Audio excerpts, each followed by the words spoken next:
So this one time at band camp, no, not me. I was in the Nathaniel H. Wixom Middle School Orchestra. We'll save that for later. We're going to save at least one thing for later, probably every episode. But there I was, dating somebody who at least had a passing interest in Bon Jovi. You could see the songs right there in her Winamp playlist, and like most people, I liked Bon Jovi growing up. Their first 5 albums in 1994 Greatest Hits collection, Crossroads, sold somewhere around combined 33 million copies in the US, so you, dear listener, you probably had at least one of those. So this was convenient. I was at an age where the bands I grew up listening to, Van Halen, Def Leppard, Journey, Foreigner, they were going out on nostalgia tours. So let's add Bon Jovi to the list. And for her birthday, or maybe for me, but I created an eBay account, I logged on, and I bought some tickets. It was a stadium show with openers Sheryl Crow and the Goo Goo Dolls. There they are again. The Goos took the stage first. They played like they were playing to a half-empty football stadium and quickly got out of there.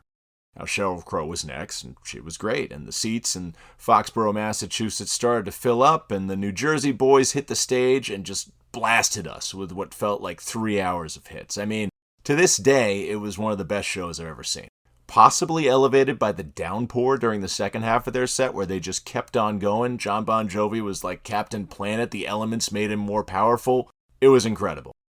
Later, we walked through the parking lot puddles to my Ford Tempo, cherry red with the CD player on the dashboard, and it dawns on me that this poor waterlogged girl probably got her fill after Living on a Prayer and You Give Love a Bad Name were played among the first 5 songs. The series of openers, the drenching rain, the deep cuts, the cover of the Isley Brothers' Shout. Probably excessive. We broke up a few weeks later. It wasn't over the concert, I don't think. Sometimes in life, you gotta go see about a girl's music. For instance, last week, and I'm sure he loves that I'm mentioning it again, my friend Dan shared that his AOL Instant Messenger screen name was DMBDan61. What a 90s sentence that is.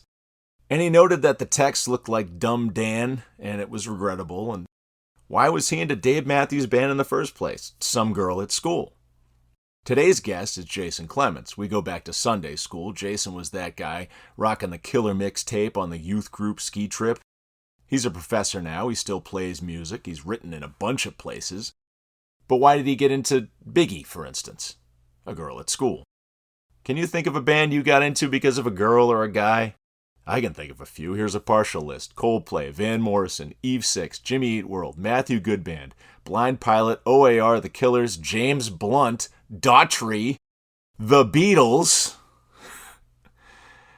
Add in all the random songs I've downloaded after watching TV shows with my now wife, and that's a whole trove of music I found because, yeah.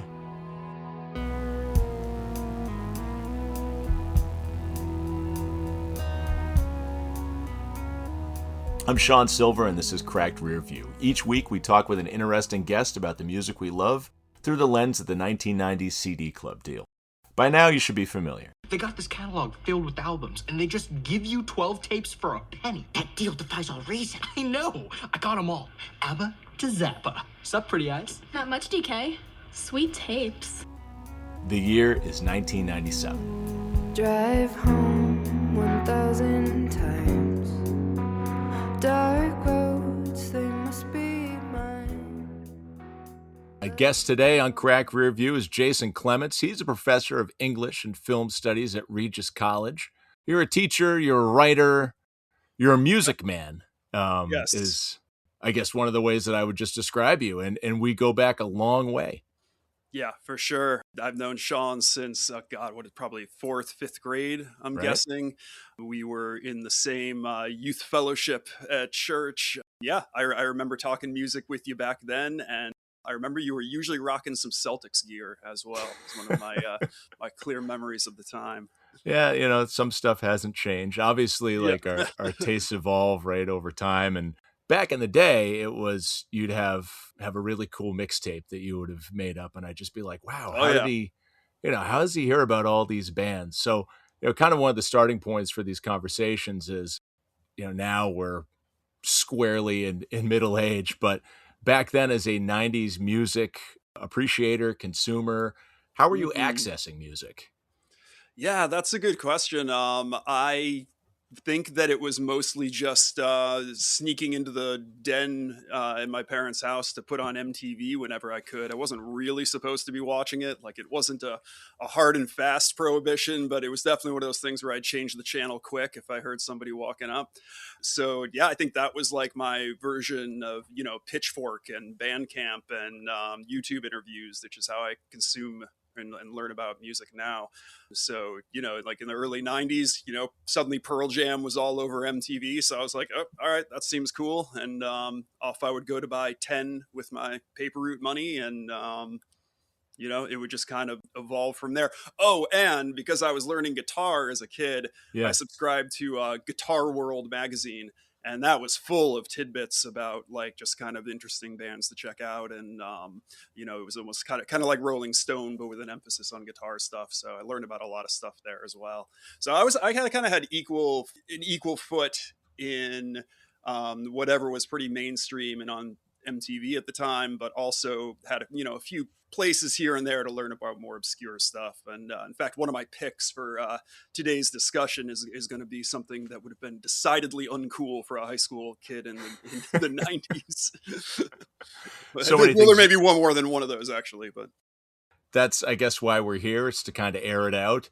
yeah, for sure. You mentioned a lot of things there that I want to touch on. One thing that Yeah. seems to be a common thread is that MTV watching was some kind of clandestine activity Oh yeah. for Yeah. for guests of this podcast, at a certain age. And another thing too is, I've seen, I've read your written stuff over the years. I know you touch on nostalgia and just kind of its Oh yeah. allure to people, and I get what we're doing here. This is a podcast for people probably in their 40s to talk about Hmm. things that, happened in the 90s, things that were Yep. part of your, maybe not your genesis, but your age of discovery of music and pop culture. And MTV's Oh part of yeah. that. Print media is a part of that, whether it's Guitar Player magazine or, I guess one question I want to ask is this era good nostalgia? An era where, for instance, MTV, that's very curated stuff, as Yeah. opposed to Yeah. now where you're going online, you have any number of places that you could look, you Yep. could fall into anything these days. Yeah, it's a free for all now, and that I think you can find some really good stuff that way. Sometimes I'm one of the only people I know who doesn't use Spotify. Yeah. I use YouTube Music because I got myself a YouTube Premium account for teaching film. Not to flex on you guys, but YouTube Premium's pretty badass. And it came automatically like for free with the YouTube Music app, which I actually really like. But anyway, it's suggested or recommended stuff based on what I'm already listening to is spot on more often than not. So I've discovered like a trove of kind of undergroundish music. I'll sometimes be looking at bands that have like fewer than 100 followers, and I'll be like, wow, this is sick. But yeah, whereas you're right, MTV was so curated, and it was what the music industry kind of wanted to be putting in front of you, right? So Mm. when the music industry decided that like stuff like Kid Rock and Korn and Limp Bizkit were going to be like the big things. You kind of, you didn't have to buy the albums, but if you were at all tapped into the mechanisms of music and pop culture at the time, like you had no choice but to kind of experience it in some way, like it or not. Yeah, I mean, um, I've shared this. Like, I became a TRL watcher. oh yeah, Like, hey, this is what's popular. I yep, guess I need to know this because yeah. clearly my tastes were not connecting me to a lot of other cool people at school, and that's kind of another random thing. Like, did you have a music identity? Like, I remember, I guess, just snippets. Thinking back to the Yep. '90s of being in like youth group or whatever, you'd have Yeah, like yeah, cool classic rock T-shirts.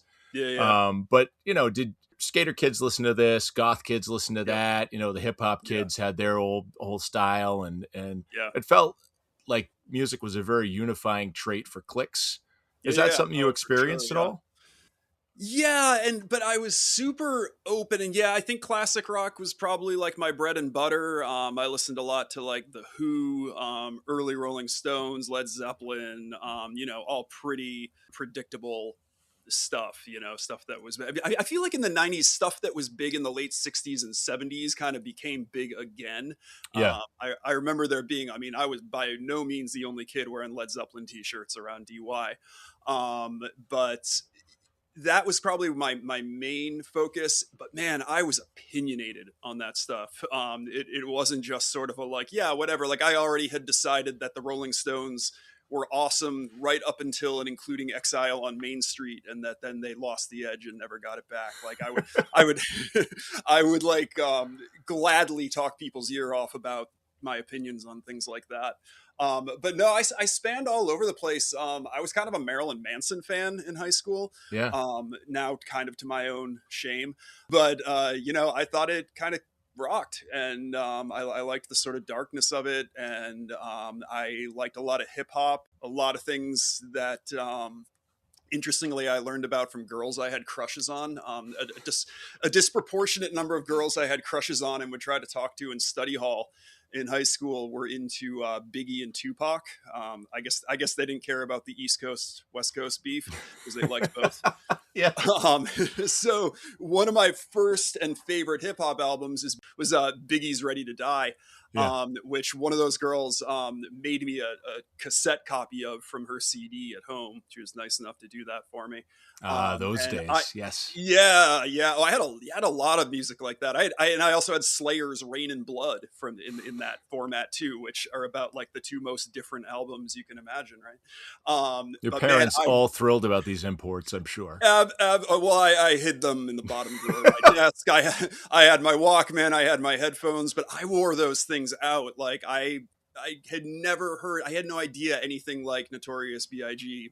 existed when I was in high school. When I heard that, it was just kind of like, this is just the most unapologetic, straight for the jugular. Like, man, this guy does not care what anybody thinks of him. He's just going to say what's on his mind, But yeah, that was the thing, right? Like this girl who made it for me, like was totally not interested in Led Zeppelin or Rolling Stones. This was her thing. I got that copy of it and I wore it out, and then I started getting into like really kind of technical music because I was learning to play guitar, and my guitar teacher actually became a big influence on me as well. Yeah. He turned me on to like Yes and Steely Dan and King Crimson, and guys like that. Oh, and then I got deep into like Fish too. So yeah, a real massive blend of stuff. And there were kind of like different people, I think, at school who I could like code switch, I guess, to have different conversations about, right? Like, so the girl in study hall, I could be like, oh, I thought that track Juicy on Biggie's album was, surprisingly uplifting, right? Like it's one of the only songs on there where there's kind of like this positive message. And it's not just about like, Tech Nines and crack. But then there might be somebody else who I could talk about like, oh, that 30-minute version of whatever Fish song on that 96 bootleg was sick, so yeah, it was definitely part of a social experience for sure. And you're right. The click situation is right on, I think. Well, it made you a man of the people, to kind of be able to move in between these different parties of our high school experience. I mean, Dennis Yarmouth Regional High was just, and yes, I would expect this is a lot of people's experience, right? But just very fragmented in what you were into. So to be able to move between those conversations, maybe sit at actually different lunch tables from day to day, was a part of a skill set, right? Yeah, I think so. Because I don't know if it's something about being from a small town. But I think I know I did, and I think a lot of people set a lot of store by their musical taste and by extension their personality. Like I think that was something we saw a lot of, but that might have been common everywhere.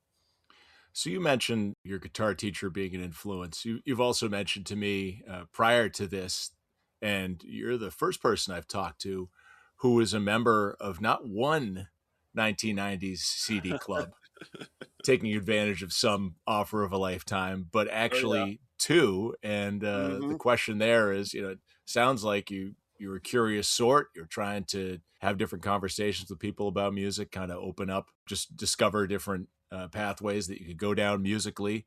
what was the context for your joining of one or both of these CD clubs? Do you recall, and how it went? Like, what was your takeaway? Right. So my first, I think, was BMG. Yep. To this day, I don't know what that stands for. And it was the big ad, like the big 2-page ad in that little thing that came in the Sunday Boston Globe newspaper, Parade There you go. magazine. Parade Um, magazine. There it yep, is. exactly. It's sort of like the Parade magazine to me is like the most purely boomer publication out there. Mostly It se- positive stories. yes, Mostly positive news. yes, but really seem to cater toward a certain mentality. Henry Winkler is doing great. um, and so in the back page of it, they'd have that big 12 CDs for a penny, and then like you're obligated, I think, to buy like however many at full price after that. Right. And if you crunch the numbers, it looks like you're going to come out ahead, right? But you know what they say: the house always wins. And one of the I think now Notorious built-in things about it is that every month there's a selection of the month. Yes. And it's just kind of like whatever the big thing is right then. And it was never good. Like the selection of the month, I was never something I wanted. But you got sent it and billed for it automatically unless you actually remembered to actively check a box and mail the postcard through the mail to the company saying, don't send me the selection of the month. Yep. I got so many selections of the month because Uh-oh. I was too absent-minded to remember to check the box. So I'm finding like 3 doors down in the gin blossoms in my mailbox. And of course they charge exorbitantly for the selection of the month. And Yep. I did Plus not shipping. want them. Plus shipping. Yep. And oh man, and the CDs too. It's the 90s, right? There's no Amazon Prime. This is like a 6 to 8 week wait, for your CDs, which in some cases you didn't want to show up. So yeah, so I fell for that one. And getting the first 12 for a penny was awesome, of course. But then I just sort of slowly, it just sort of petered out and I ended up quitting because I was racking up too much money. And then at some point in high school, I come across Columbia House, BMG's competitor. And this is going to be different. Because I don't learn my lesson. Again, I'm like a bad gambler. Like, well, this time I've got a system, right? Like I'll count the cards, or I'll set a reminder to not get the selection of the month, and I did it again. And that one, I think I must have been a little more responsible because I remember sticking with that one a little bit longer. And by then I'd like used, birthday and Christmas money to build like a pretty killer stereo setup and with like the 5-disc changer and everything. So building my collection felt really exciting then. I recall the same sort of feeling, and it's funny going back to these mailers. Like I see CDs that I had, and I see some, and I'm just like, oh yeah, that was the selection of a month. For instance, I think I own. Still own. I have a number of tapes still kicking around my house. I still have the Gin Blossoms. Congratulations, I'm Sorry. Oh wow! Which was their second CD after New Miserable Experience, which is one of my all-time favorite albums. The second CD not as strong, but often with these selection of a month, you found that it was the follow-up CD by a band that had a really good debut. Oh yeah. The trend with that is, the second CD not as good, right? Yep. I never got this one, but I'm assuming Dishwalla's second CD not as good as the one that had Counting Blue Cars on it. Name your 90s band that had a hit or 2 or 3, and any second CD is going to be completely bereft of all the good ideas that got them onto pop radio. Oh, absolutely. I was just thinking of Bush. I've still Razor got Blade Suitcase, perhaps. That's right? it. That's on the mailer you sent me. Because 16 Stone. I mean, say what you will about Gavin Rossdale and the boys, but I mean, 16 Stone's a pretty good post grunge 90s album. It's got some bangers on it. Solid. And then I think Razor Blade Suitcase just fell flat. I can remember one single, and it's not good. My guess is that there was probably, and hopefully I'm not like libeling these companies, but I'm going to speculate that there was probably like some sort of arrangement between record labels and these CD clearinghouse clubs where it's like, hey, we're not really moving units of Razor Blade Suitcase. How about making it the selection of the month so we can fool some people into buying it? Yeah, let's push Razor Blade Suitcase on the people. Yeah, $22 plus shipping. Do you remember what your because you had to choose like a genre, right? That was your music That's right. category. Yeah, yeah, you had to kind of pigeonhole yourself, which, to go back to what we were talking about at the beginning, kind of like went against my nature to have to Yeah, decide on one in particular. I think maybe it was classic rock the first time, because that first time is when I was getting like Allman Brothers Eat a Peach, yeah. James Gang, stuff like they didn't have Beatles albums, at least when I was a member, and I wanted to I really wanted to build my Beatles collection, but I couldn't. Grand Funk Railroad. I mean, Yeah. just these kind of real like jukebox bands, that you might expect to see at a sort of uninspired steakhouse or something. um so I think I was classic rock with the first one in middle school, but I was solidly alternative by high school. For some reason, I specifically remember that one of my picks for the first free or 12 for a penny thing in high school was Filter. Okay. I can't remember the name of the album, but their big single was "Hey Man, Nice Shot," Yeah, right. and I was drawn to them because the guy who fronted that band had been in Nine Inch Nails, and I was super obsessed with Nine Inch Nails. So. I did not know that about the Filter guy until right now. Yeah, yeah. So he kind of had that pedigree to prop up his debut record. And yeah, it's pretty good. It holds up pretty well on its own merits. And like I said, I was wearing out Pretty Hate Machine and Broken and Downward Spiral at the time, so that seemed like a nice little bonus to that collection. Was Filter's first record called Title of Record? Or like I, I think that might have been actually the Was that name. it? Or That's maybe their very second one, the one that had Take a Picture on it. That was that big radio single, right. high school era. But yeah, Maybe that would be very meta, wouldn't it? right? That almost seems like that kind of anti-corporate thing Nirvana did with In Utero, where one of the songs is called "Radio Friendly Unit Shifter," and it was just obviously Kurt Cobain having a dig at the world that he had become part of. But yeah, you might be right. I can't play. I can picture the cover and I can hear "Hey Man, Nice Shot," but I can't think of the album title. I'll have to Wikipedia that. You mentioned Grand Funk, and it's funny Oh because God, I yeah. actually got that through BMG once. I remember this Oh yeah. distinctly because I thought I had put in the code for Collective Soul, and then I wound up getting Grand Funk. I don't know if it was an error on my end or on their Sure. end, but that's what I got. Then when I listened to it, I was like, "Hey, this is great." Yeah. I kind of Yeah. missed having Collective Soul, but really Right. enjoyed and still have the Grand Funk CD to this day. So Oh, that's great. Nice. very It probably was. analog household here. Yeah. All the old stuff I haven't gotten rid of, and I try to like force my kids to listen to music. Oh yeah. That No, definitely. it's like, hey guys, we used to have it do it this way. You might want to learn. Yep. It's called Yep. patience. So when we talked before this, we picked 1997 as your We year. did. So Yeah. I scanned and forwarded along to you a BMG mailer, Yes, 10 indeed. CDs for the price of one with nothing more to buy ever. The releases from this go up to what seems like spring of 97. So there's no Yep. OK Computer in here, to your Yes. dismay. But Yeah, that's what I was hoping for. yeah, I'm Uh, hopeful that you can make 10 good picks out of all of these selections here. Some great imagery. I always like to there cover is. some of the stuff that's popping out because they're trying to point you to these album covers here that are Hmm. in picture form. Yeah, I Um, wonder what you had to do to be not only have your album pictured, but with the Mighty Mighty Boss Tones, even get this big like promo picture of the band mhm. themselves. If you look at this, they're definitely getting the biggest push.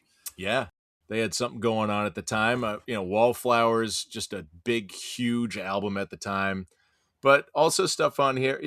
Well, for one, I see the Private Parts soundtrack, that being Yes. the Howard Stern. I don't know, would you call that a biopic? Yeah, something Um, like that. right, something like that. And this was the age of the soundtracks. I looked this Sure. album up on Wikipedia this morning when I was, most people have their cup of coffee and greet the day. I'm on Wikipedia looking up 1990s soundtrack albums. And the Private Parts soundtrack went to number one. So not only was Wow. this a number one book, presumably a very successful movie in theaters, but also a number one soundtrack, all of which feature an image of Howard Stern nude on the cover with the Empire State Building covering up his genitalia. So Yeah. that's very Covering up, 1990s. representing, whatever. Yeah. And in the selections on there are so funny, right? Like, it's funny how a band like, again, I was talking earlier about how like classic rock having this resurgence in the 90s, like AC/DC is just on there, right? And I mean, what 90s kid didn't know You Shook Me All Night Long or Highway to Hell, right? These kind of songs that came out, I think, before we were even born, that kind of made this resurgence. Yep. But I don't know, it's just funny to think that a soundtrack that is putting very forward AC/DC, you know, like there's just kind of this just kind of flat out butt rock is going number one in '97. Well, Stern was a machine all of his own. He also that soundtrack, as it says here in the rundown, they give a little snippet of the bands that you could find on these titles, and they mention Marilyn Manson, who is also featured with an image. That's a very big 1990 staple.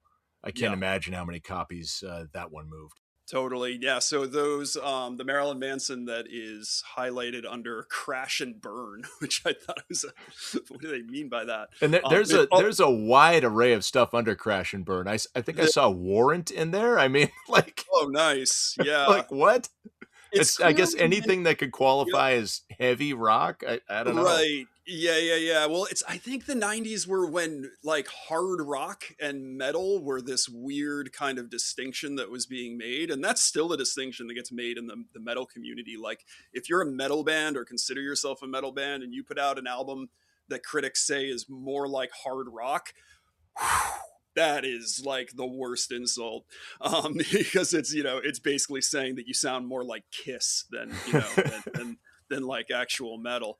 But yeah, this Crash and Burn section, which is funny because it's making me think of the crash out, as the kids say. It definitely seems to be anything that has like even the tiniest bit of an edge. Like, we've got Flotsam and Jetsam here, for instance. That was the band that Jason Newsted was in before he joined Metallica to do And Justice for All, right? So there's definitely some kind of metal edge to that.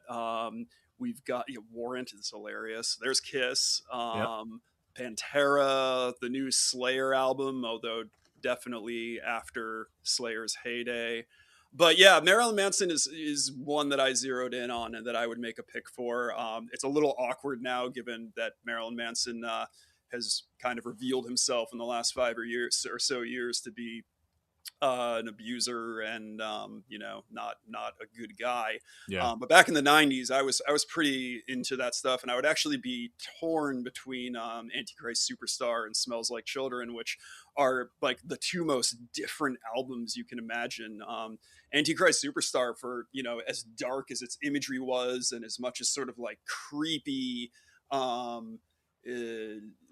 stories around its recording, like they recorded it in Trent Reznor's studio in New Orleans, and there was supposedly like all this sleep deprivation and tons of drug use and like weird experiments in like physical endurance and torture and things like that. That album's kind of like a hit factory. I mean, there's some real like almost radio friendly bangers on it. Smells Like Children had their biggest single, that cover of the Eurythmics' Sweet Dreams. Yeah. Like a really solid cover.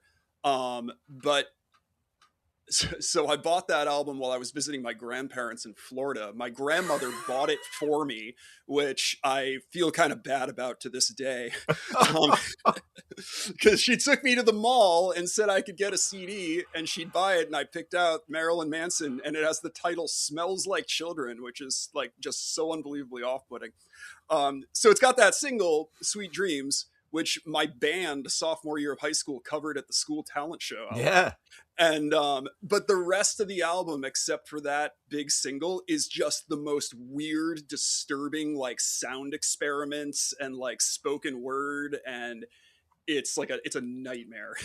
So those two things came out, that EP and then that record came out simultaneously, and one is just like the most off-putting avant-garde craziness. You like imagine listening to Revolution 9 from the White Album, yeah, but done by Marilyn Manson for like an hour plus a Eurythmics cover. That's what that album's like.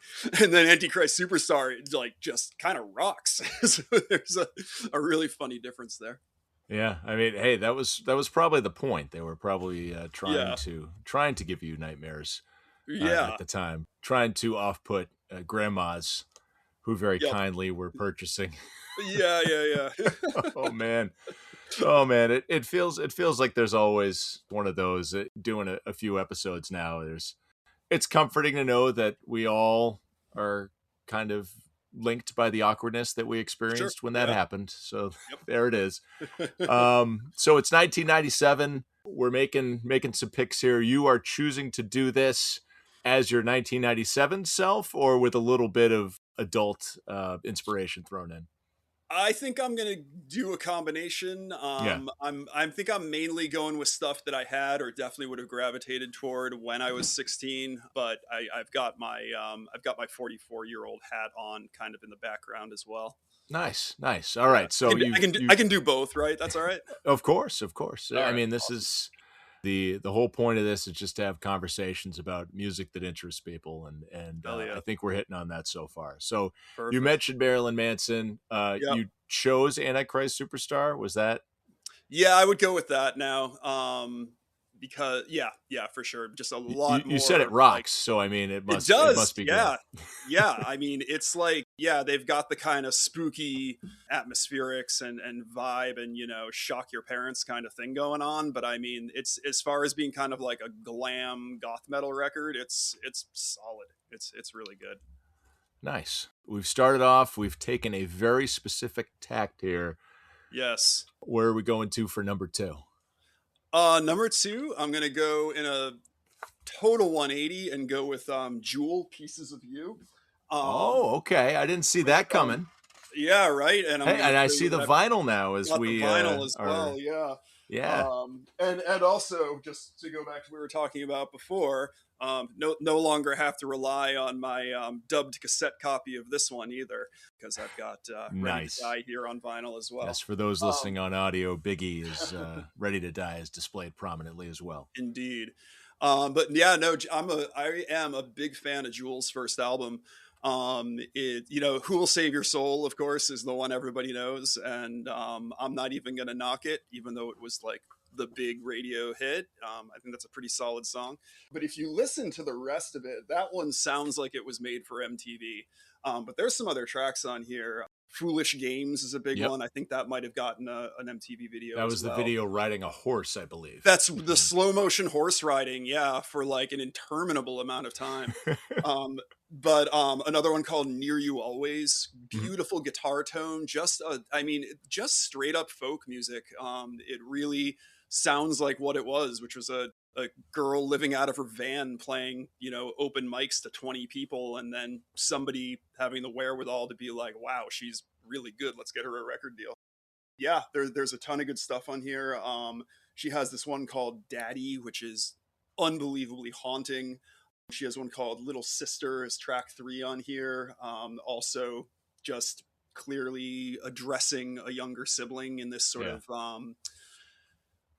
kind of warning sort of way about the ways of the world. And, it's not even, I think the lyrics are pretty good, but she's just a really accomplished songwriter. And I'll add too that at least on that record, her guitar tone is out of this world. It's like it's an acoustic run through some sort of kind of bright sounding filter that just gives her like what I would call enviable guitar tone. So that's for guitar playing, for lyricism, like that's an all-time debut, really. I think for any decade. Mentioning Jewel made me think of something. I remember discovering 800 and 900 numbers at a certain point. And, of course, I would not dial a 900 number because that would cost my parents money, and they would not like that. Not a good idea. But there was you never know what's on the other end of those either. Precisely. That there was an 800 number where you could call Atlantic Records. I think it was 1-800-Atlantic. Oh, really? And you could call it, and they would kind of tell you like what new releases were coming out. And I remember being introduced to Jewel through that. and also to the Tragically Hip, who I still enjoy to Oh, this no day. kidding. Canada's prime export. So, Yeah, yeah. but that was again accessing music, right? I would come home from school, I would dial 1-800-Atlantic because I knew it was a way that I could hear new releases that this record Hmm. company wanted to push, and I could hear a few snippets from Jewel songs. Yeah. Like Oh, that's amazing. you Yeah. smoke them if you got them in the '90s, right? Like that's there you go. I didn't even know about that. That's really I cool. forget who I heard about that from. So we've got Marilyn Manson and Yep. Jewel, two people who I would have loved to see seated next to each other at the Grammys. Would have been, yeah, absolutely, and or collaborate on something even. It's funny. I was watching recently the rewatching because I think it's a really good documentary about the disaster that was Woodstock '99. It's a Yeah. 3-part documentary series on Netflix. It's really an indictment of late '90s culture, period, in a lot of Mhm. ways. But the funny thing is that it has this little brief interview with Jewel because she had a set during the daytime, and she Oh, was like the first one to clock how agitated and potentially aggressive and like what a powder keg the audience was. So she finished her set early, got in her car, and just left. Like she yeah. just bailed from the entire festival because she was like, something bad's gonna happen.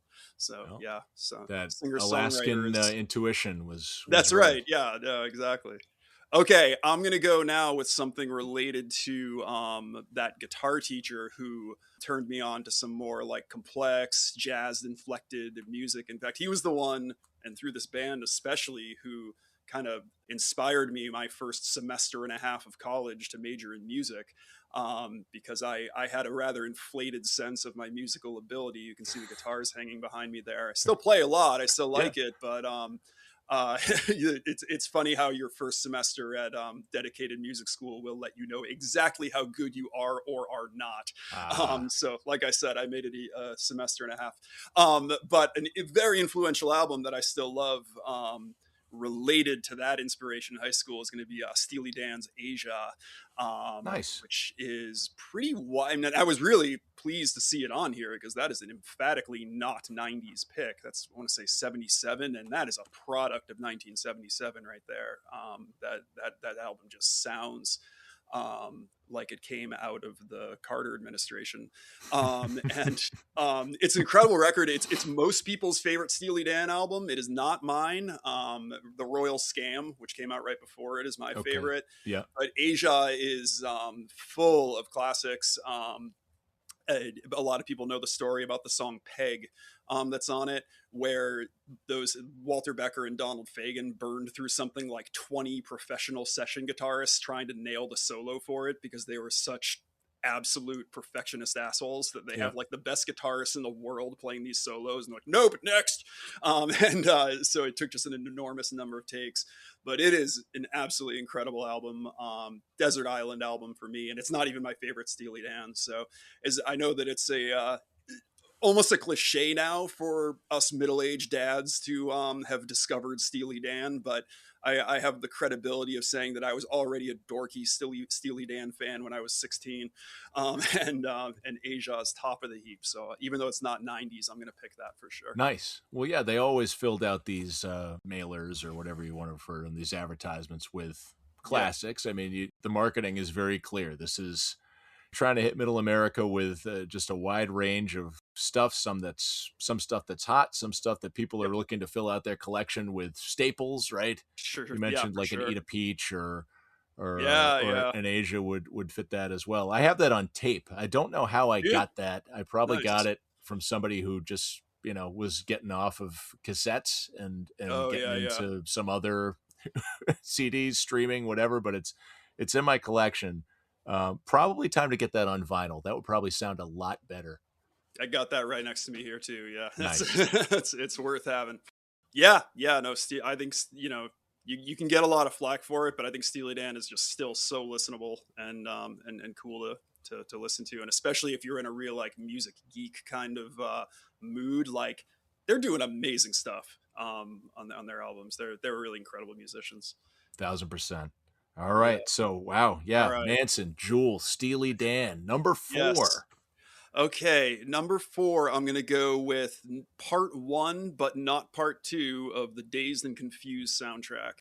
I think like a lot of kids watched that movie as something of wish fulfillment, and that's kind of funny because that's a 1990s release, chock a Mhm. block full of mid 70s FM radio hits, and like some of them of which are like pretty dorky, right? Like Foghat, and is on there, and like Rick Derringer, and I mean a lot of it is very unhip kind of stuff, considering it's a movie named for a Led Zeppelin song. I think I read that Jimmy Page wouldn't give them the rights to actually play the song on the soundtrack.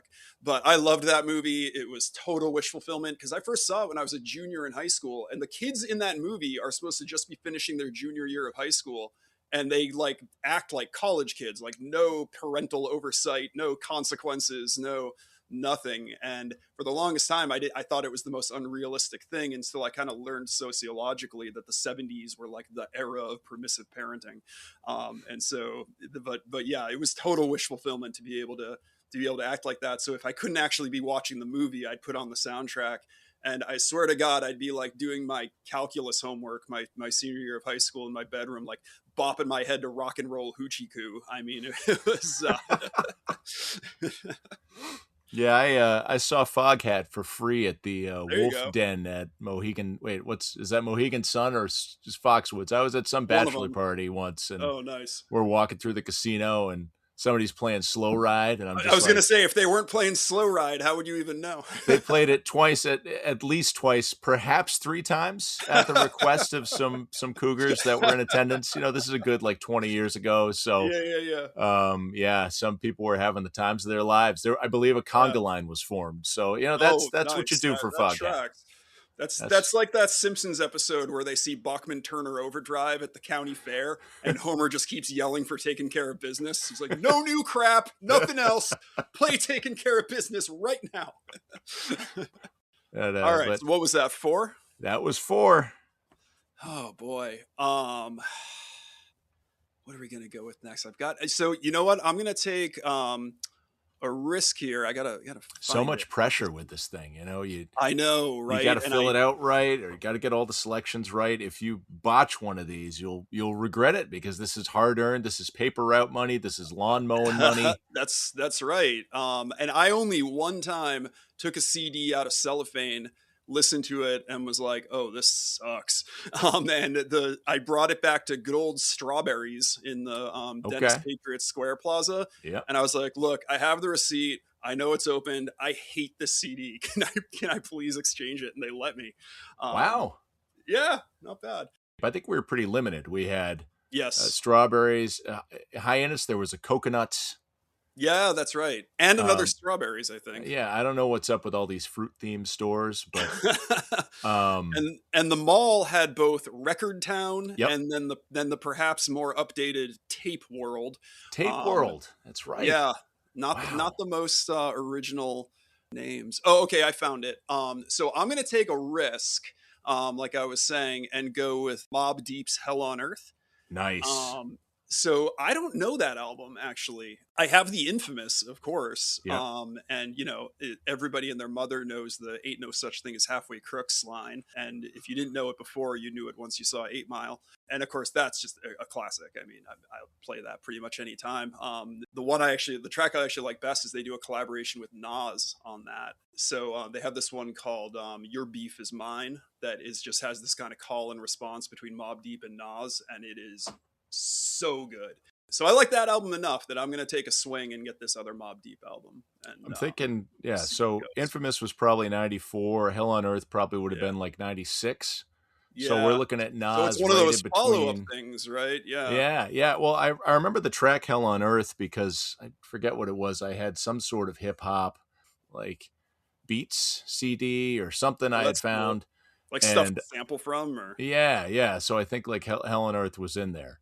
oh, that's cool. And I recall like liking the beat. But yeah, 96, you would have been talking about Nas right in between Illmatic and It Was Written, the follow-up, which was That's obviously right, more yeah. pop, but he was Yeah, freaking everywhere at this he time. was on fire. Yeah. Yep. Yep. Hey, if I can take it back here, by the way, Yeah. do you care to share the CD that you returned to Strawberries that you hated so much? Yeah, it was Frank Zappa, which is funny because I was Yeah. determined to be a Frank Zappa fan. And they had this album called Frank Zappa and the Mothers of Invention. It was Yep. called We're Only in It for the Money. And I had mixed it up with the Mothers of Invention album Freak Out, which is awesome, by the way. But they had this really highly experimental one called We're Only in It for the Money. And of course, that's the joke, is that it's like the most commercially unfriendly thing you've ever heard. Is it like their Um, version of Metal Machine music, basically? yeah, I think you could say that. Or again, like I said about that Marilyn Manson one, it was like they said, okay, like it actually came out before the White Album, but like I think Revolution 9 is like sort of the standard bearer of like a band just doing a freaking completely tripped out sound experiment kind of thing. And I felt like the whole album was basically that. It didn't have any of what I was looking for in Frank Zappa. And I hated it so much that I brought it back. And it was almost like the clerk was like, yeah, that tracks. Because they were very accepting of letting me do that. But, That's nice. That's yeah. very And nice. I gave Strawberries a lot of money too. So maybe Right. they were like, this kid's dumping paper route cash in here all the time. We'll let it slide. Yeah, imagine also going to a store that has a knowledgeable clerk, right? Who Right. knows Yeah. something about the products that people are buying, and Yeah. could say, "Oh yeah, Frank Zappa, I can get it if that's just Yeah. not hitting for you here." I greatly respect Frank Zappa, but I mean, Yeah. his career was all over the place, right? Just I mean, wasn't for you, that one. right? particular Like one. yeah. I mean, if I can't imagine there's anybody who like loves his entire catalog because it's just a mess. You know what I was hoping would be on here? I didn't see it. I'm surprised it's not under Crash and Burn, as I was Ooh. looking for some like early to mid '90s Megadeth. I remember I Yeah. used to hang in the metal section at Strawberries, and those album covers like Countdown to Extinction and Euthanasia were just so like compellingly dark and grim. So I remember getting those, and I wasn't sure if those were ones I needed to hide from my parents and only listen to on headphones, right? Because the album covers were grim, but that's when Dave Mustaine was like kind of in his pop era, and the Mhm. music was actually pretty inoffensive. But yeah, so those are the sorts of things that I would just buy because the album covers I thought were so cool in a grim way. Yeah. Imagine doing such a thing. Just visually getting hooked into something. It's Right, and yeah. being like, yeah, the music's probably gonna match. Yeah. All right. So I'm gonna very um strongly resist going with Jerky Boys 3. That is not a pick. I just wanted to point out that it's on here and that I definitely had um, an era of thinking that the Jerky Boys were like the apex of comedy. Which like if man, I can't describe something that doesn't hold up quite like the Jerky Boys. It's so stupid and offensive in hindsight, and not offensive in like a good way. So anyway, but that was really fun to see on here. I'm glad you noted that. I picked out like I take notes before episodes, and just one of them I have is like trends, Yep. and the Yeah. Jerky Boys, they were a trend, right? Yes. Just kind of Yes. randomly popped Absolutely. in there, nestled in Yep. between two other selections that probably, to your point, stand up a little better than say Jerky Boys 3, for God's sake. Jerky Boys 3 we're talking about now. There were two others before it. Yeah, and yeah, well, 1 and 2 had their moments, but I think by 3 they might have been running out of ideas. The meticulous artists that they were. Oh, sure. And I loved it in the catalog. It's sandwiched between the Beach Boys and Billy Ray Cyrus. Like, what a random. So, I mean, somebody just like rolled some dice and was like, put these in whatever order you want. But so next I'm gonna go, and I do own this anyway. Tom Petty and the Heartbreakers' greatest hits. You cannot go wrong with that. For Think my that, money, Jay, that's one of, if not the best greatest hits album that I can think of. hell yeah, Just it's 100% super Tom. strong.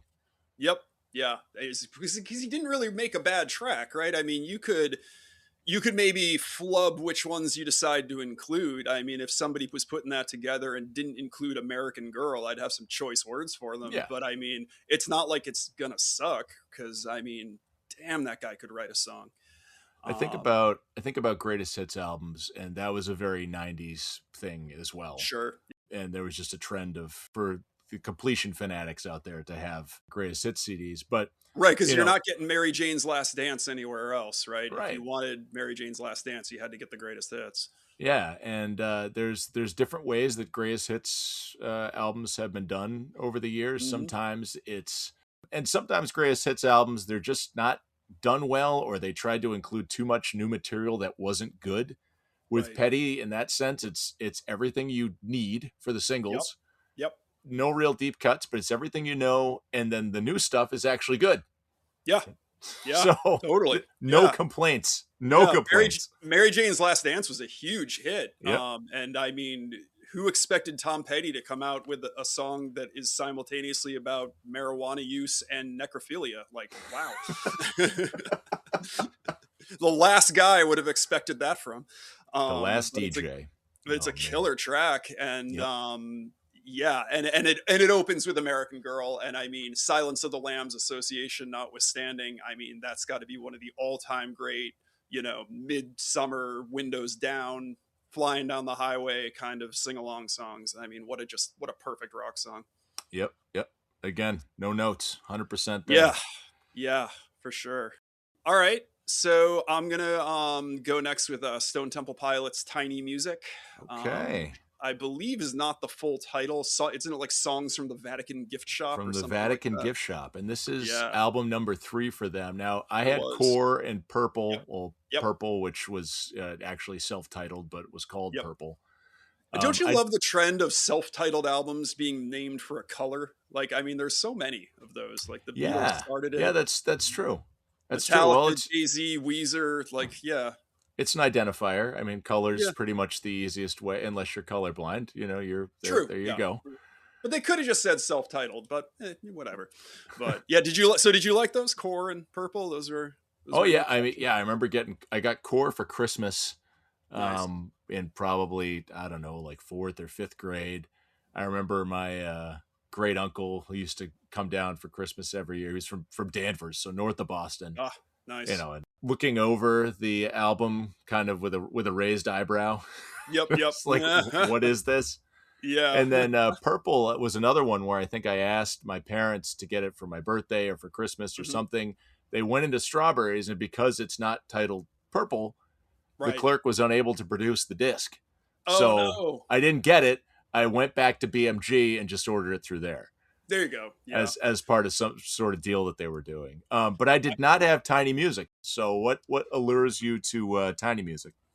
Well, first of all, I got to say, I thought that you were going to say when your parents went to Strawberries to get Purple and they couldn't find it because it wasn't the real title, that somehow the presence of Purple in the title was going to, through a comedy of errors, you were going to end up with a Prince album.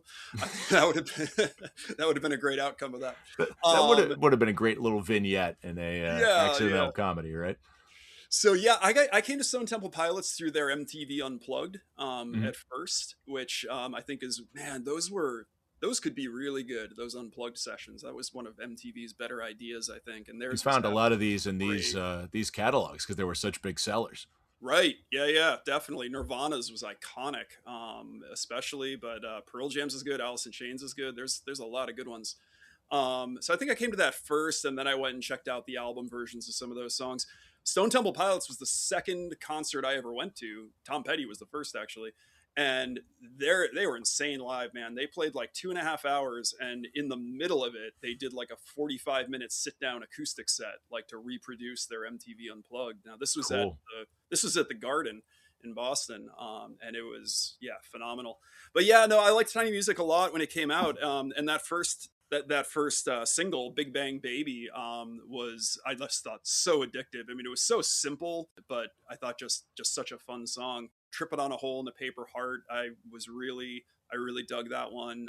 Had that kind of cool stuttering chord. I tried to learn to play that, and that main chord is like no joke. It's like a really complicated, like, sort of jazz chord.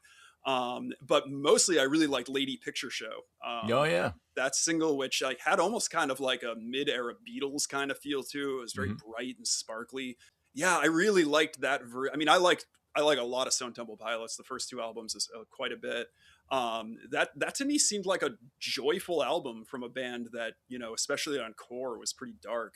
And yeah, that one really spoke to me. And a funny thing about Stone Temple Pilots too, I mentioned my guitar teacher who got me into more kind of complex jazz inflected stuff. He back when I would ask him to teach me Led Zeppelin songs, he was fond of reminding me that how did he put it? That Led Zeppelin was just a bunch of drooling heroin addicts who ripped off real blues musicians. That was his. That was his characterization of Led Zeppelin. So I'd be like, "Hey, will you teach me Living Loving Maid?" And he'd be like, "Ugh, fine, but just so you know." And then he'd say that. So one time I brought Stone Temple Pilots' "Interstate Love Song," and he didn't know the band. All he knew, it was just some alternative band, kind of along the lines of like Smashing Pumpkins or Bush or like whatever. That maybe Bush and STP isn't a great comparison, but that kind of wheelhouse. And so he's putting it on expecting it to just be like, post grunge garbage. And I swear the first couple chords of Interstate Love Song come on and he just like cocks his head like a dog that just heard a new sound for the first time and starts like, he had perfect pitch. Really, he could just figure out songs from listening to them. And he starts writing out the chords. And I just remember him going, "Holy shit, this is good." It was really cool. And so that was another one of those examples of bands that were pretty big and pretty in the mainstream, but like Steely Dan, they had this like really high level of musicianship. So I always Yeah. like that about them. No, definitely something that I've appreciated more in retrospect. That STP as they went on and maybe got a little what I would have thought of as like weirder. Yeah. Right? It was just more beautiful and more complex Yep. and Totally. yeah, a band that could have had a slightly different run if not for some of the interpersonal issues that plagued Yeah. them. I saw them with Chester Bennington, I think, in Oh, like wow. 2014 or 15, whenever that was. No kidding. But yeah, now he and both Scott Weiland are no longer with us. So I was going to say there's something thinking about Chester Bennington and Scott Weiland collaborating that has like a just tragedy written all over it, yeah. Yeah. But yeah, STP. So wow, we've Yep. yeah, I'm curious to see where you go next. So what do we got for 8? We're going to go with TLC, Crazy Sexy Cool. See, this is why I was curious to see where you were going next. Yep. Which, if it had no scrubs on it, would basically be TLC's greatest hits, I think. Oh, you're not an unpretty fan? Oh, okay. Yeah. No, Yeah. sorry.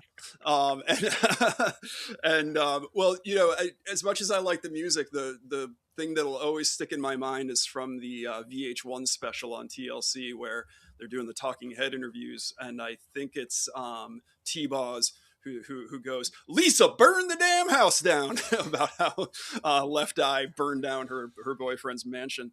Yep. But and I guess they made like no money on Crazy Sexy Cool. Like they got completely screwed by the record company and were basically like in deep debt, even though that was a huge album. With like Got to be one of the biggest sellers of the 90s, and just to totally. imagine that, Oh my god, imagine how many that they made nothing is crazy. I know it's terrible. I remember days when I was homesick from school and I would just watch MTV all day when I was. And if I watched MTV all day, I could probably see the video for Waterfalls a dozen times. I mean, that would just be on and on and on. And that to me too is just like quintessential 90s, both the content and the video. I mean, the sort of early-ish depiction of AIDS that it shows, the sort of warning about keeping out of the streets if you live in an urban environment. It was a very cautionary song, but it had just such a good hook. The vocal performances are top notch. I mean, and if you you can even just ignore the sort of social commentary, which is pretty deep, I think, if you want to, but it's just also a total head bobber, and then Creep, the sample on that is just sick. And it has that really kind of like dark hip hop vibe to it. Yeah, I mean, I know those are just like the two biggest hits, but just what an album. It's phenomenal. And the fact that they got screwed out of what should have been big money for them for that is just is pretty inexcusable. Yeah, T-Boz and Chili, I think, are still out there. Yeah. Yeah, I don't Still, know if they record under that name and under TLC anymore. My guess is that when Left Eye left them, that they probably dropped the name, but I'm not sure. yeah, but they do still tour, I guess. Oh, that's cool. I didn't know that. They struck such a chord, I guess, with just a generation of Yeah, girls. I mean, like that was the girl group of the '90s. totally. But Yeah, there's money to be made there in retrospect, for sure. totally. So, Yeah, yeah. so Though since we're saying they're not on here, I don't think, or at least I didn't see them. But mhm. if we're gonna, since we're gonna give TLC that accolade, I'm gonna also give a quick shout out to En Vogue because Huge, yeah. I think that they're really solid as well. Yep, I And just remember just a staple of, as STP was a staple of the radio station Rock 104.7 The Cape, if you yes, oh my recall. God, I remember that. Yes, I do. The competitor to the long-standing Cape Cod staple Pixie 103. Yes. I remember En Vogue on 96.3 The Rose, just a staple of their Oh yeah. countdowns as well. Yep. Yep. Yep. That's Never right. gonna get it. Never gonna it's get all it. there. So good. Yeah, What's yeah, the that one they did a collab too with? It was En Vogue and I think Salt and Peppa did What a Man, which is also just absolutely infectious. Salt and Peppa's stuff was, God, I could listen to Very Necessary all day long. And I'm pretty sure En Vogue was on What a Man, which has some delightfully raunchy lyrics. Yes, and was also used as Lawrence Taylor, the football player's entrance music when he fought at WrestleMania 11. So, That everything you just said was one hell of a sentence. Lawrence Taylor's entrance music at WrestleMania 11. That yes, just he took on talk about Bam Bam Bigelow in the main oh, event. that's right. Yeah. Oh my gosh, that's so funny. Oh boy! All So right, we're 8 deep here. So 8 deep already. if Okay, you are on the fence about anything, you it's gotta time to you gotta choose, pick. huh? Yep. Yeah. All right, I'm gonna go for a pretty straightforward one, and one that I would have picked even if it hadn't been for a certain something that happened this past July, and that's going to be Black Sabbath's "Paranoid." Mm. Um, which is probably tied with Master of Reality for my Black Sabbath top records, which is about as unoriginal as it gets. Like if you ask anybody who listened to Black Sabbath what's their two best albums, they're gonna say Paranoid and Master of Reality. Like unless they're just trying to be edgy, those are going to be the two. And it's a double up too because Paranoid is on the Dazed and Confused soundtrack, the actual song Paranoid. Yeah. It plays during the part where the guys are doing the hazing, the paddling of some kid they catch. But anyway, yeah, oh man, such a good album. Paranoid itself is again an obvious pick, but I got to see Black Sabbath in 2016, and Nice. hearing that live at Mansfield, whatever they're calling that venue now, was just phenomenal.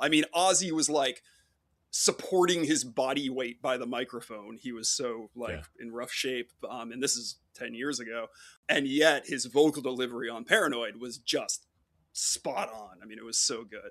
And I went through a period too of thinking that War Pigs was just like the perfect kind of proto metal song, right? Like the message behind it that was almost like Bob Dylan's Masters of War, but like way more in your face. That sort of stuttering guitar riff, that dun dun dun breakdown. I thought War Pigs was just perfect. I wore that CD out. Yeah, I like Ozzy a lot. I like some of his solo stuff, but for me, early Black Sabbath is where it's at, and I would have to have Paranoid. Definitely one of those pieces of wax that influenced a lot of bands as well. Oh yeah, right? Just yep. Countless. Yeah, you're not. Yeah, it's a cliche to say it, but you don't have metal without Black Sabbath, or even really some of the heavier classic rock kind of stuff. All right, you've reached this is it, the big one. Yeah. So I will say that I'm torn between two that are probably actually kind of a piece with each other. And it's okay to give an honorable mention too. Okay, we'll do an honorable mention. And yeah. Did we include B.I.G's Ready to Die? Because we were talking about that early on, but we have not included that. So okay. So when I was talking about that earlier, that actually would have been my first pick. So I'm gonna make that my 10th then. Ready to Die. All right. I could wear that album out, though again, on cassette with headphones, courtesy of the girl I had a crush on. So yeah, that'd probably be my number Hope 10. she's well. Yeah, me too. Yeah, definitely. And the others I was going to mention though were Best of Lou Reed and wow. the Trainspotting soundtrack, which is funny because Lou Reed is on the Trainspotting soundtrack. It's just like a delightful buffet of kind of like proto-punk, right? You've got Iggy Pop, you've got Lou Reed, of course, you've got the Stooges, the Velvet Underground, just like a lot of really fun pop, new wave-ish kind of stuff. And just because it's associated with Trainspotting, it just feels like grimy. You know what I mean? Right. Because that's such a grimy movie. But then, yeah, Lou Reed specifically, I'm a huge Velvet Underground fan, and I don't know what necessarily is on that greatest hits, but his album Transformer, I think, is just pretty much start to finish perfect. This is it's not what I expected because it's difficult to read a person, but this is kind of exactly what I expected from someone who, at a point where we knew each other, I guess, better, or maybe had a relationship that wasn't just, oh, hey, he's doing something on social media today. Right, Someone who I looked at as, oh, he's goes through music with a bit of a finer tooth comb than maybe some of my contemporaries. But it's interesting to see the motivations are all the same, right? Like my buddy who I talked to on another episode of this podcast related creating an AIM screen name that alluded to the Dave Matthews Band simply because he liked a girl who liked the Dave Matthews Band. So there's different motivations for getting into music. In this case, you picked well. You did not choose poorly by getting into B.I.G. because of this girl in the study hall, right? So right. No, that was, I mean, I remember the album long after I'd forgotten about the girl. So I think that worked out pretty well. Well, Jason, I appreciate getting an opportunity to reconnect a little bit and just chop it up, talking music. And love it. Yeah. Well, Thanks for inviting me. This is a blast. And my you. CDs are in the mail, right? I'll see what I can do. 6 to 8 weeks. You got it. That's probably about, for me as a parent of 2 young children, getting to something in 6 to 8 weeks is efficient. So that is ambitious. All right, Sean, thanks so much. Appreciate your time. Thank you. All right. Take care, man. My guest was Jason Clemence.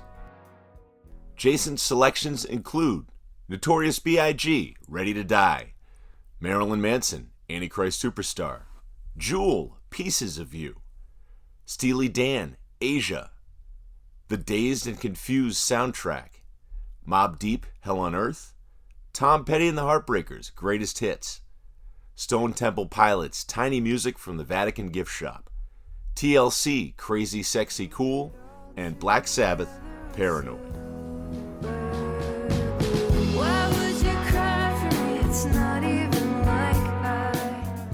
Music by Ceramic from their EP, Somebody Like That. Subscribe to Cracked Rearview on your favorite podcast platform or on YouTube. You can find Cracked Rearview Podcast on Instagram and Facebook. I'm Sean Sylver.